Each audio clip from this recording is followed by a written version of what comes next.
Hello बच्चों, the question says if the point P M3 lies on the line segment joining the points A minus 2 by 5 6 and B 2 8, find the value of M. So for this question we are using a key concept that will be the section formula. So इस question में हम section formula use करेंगे. Suppose कीजिए आपके पास एक point P है and उसके coordinate x and y है. तो अगर कोई लाइन आपके पास यहाँ पर है, इस पे पॉइंट P है, इसके कोऑर्डिनेट x y है, ये P पॉइंट आपके AB को अगर इंटरकट करती है किस रेशियो में, m:1 रेशियो में अगर इसको डिवाइड करती है एंड A के कोऑर्डिनेट्स आपको गिवन है -2/5 6 एंड बी के कोऑर्डिनेट्स गिवन है 2 एंड 8. ठीक है, तो अब यहाँ पर आपको क्या करना है, सेक्शन फॉर्मूला यूज करके पी के कोऑर्डिनेट्स फाइंड आउट करने हैं. सो एक्स कोऑर्डिनेट ऐसे आएगा आपके पास mx2 plus nx1 divided by m plus n. m और n आपका रेशियो है. y coordinate will be equals to my2 plus ny1 upon m plus n. ठीक है, अब यहाँ पर देखो, इसको आप x1 y1 ले लो, इसको आप x2 y2 ले लो. ठीक है, अब हमें फॉर्मूले में पुट करना है. तो यहाँ पर आपके पास p x coordinate m given है एंड y कोऑर्डिनेट 3 गिवन है.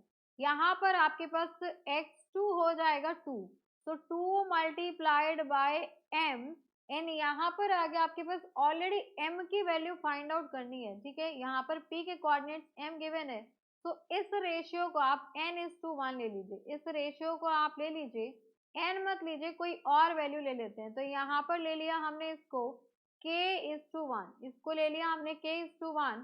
तो ये हो जाएगा आपके पास फॉर्मूले में जब इंसर्ट करेंगे तो यहाँ पर m की वैल्यू हो गई k, तो twice of k plus n की वैल्यू हो गई 1, ये हो गया आपके पास n, ये हो जाएगा n और ये हो गया आपके पास n. ठीक है, 1 इंटू हो जाएगा यहाँ पर x1 क्या है -2/5, ये हो गया अपॉन k प्लस 1 हो जाएगा, अपॉन k प्लस 1 हो गया.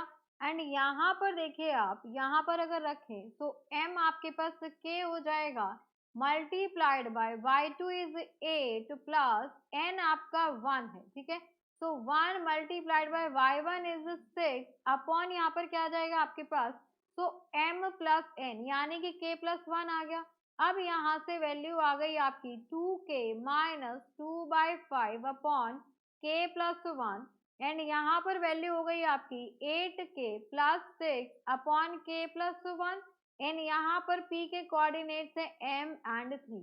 तो यहाँ पर आपको कंपेयर करना है, तो यहाँ पर हो जाएगा आपके पास कंपेयरिंग y कोऑर्डिनेट. तो जैसे ही आप y कोऑर्डिनेट को कंपेयर करेंगे तो आपके पास k की वैल्यू आ जाएगी. तो k की वैल्यू आ जाएगी, तो यहाँ पर हो गया 3 is equals to 8k plus 6 upon k plus 1, यहाँ पे अपॉन 1 रख लीजिए. तो क्रॉस मल्टीप्लाई करेंगे तो ये हो गया आपके पास 3k प्लस 3 6 18, 3k प्लस 3 यहाँ पर 1 आएगा, 3 को k से मल्टीप्लाई करेंगे तो 3k आ गया एंड 3 को जब हम 1 से मल्टीप्लाई करेंगे तो यहाँ पर आपके पास 3 आ गया. यहाँ तक कोई इशू नहीं है.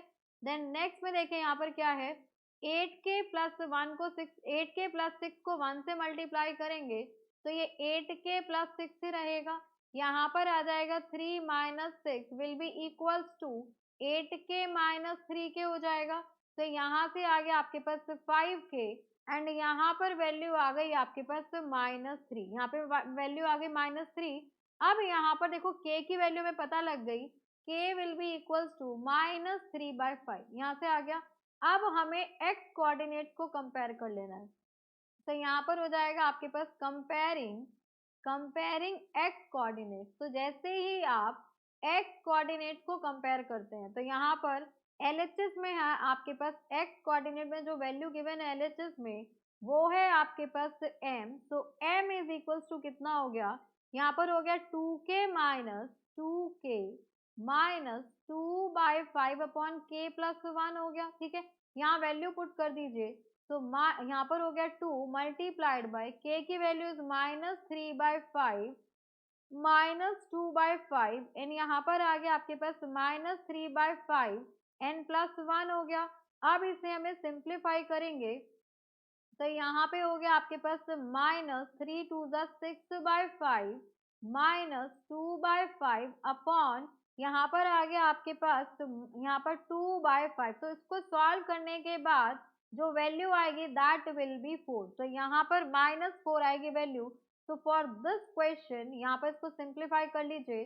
तो यहाँ पर सिंप्लीफाई करेंगे तो ये हो गया -6 - 2 दैट विल बी -8। 5 से 5 कैंसिल हो जाएगा, यहाँ पर 2 हो गया, so that will be equals to -4। So for this question, value of m will be -4. Hope you understood it very well. Thank you so much. Best of luck.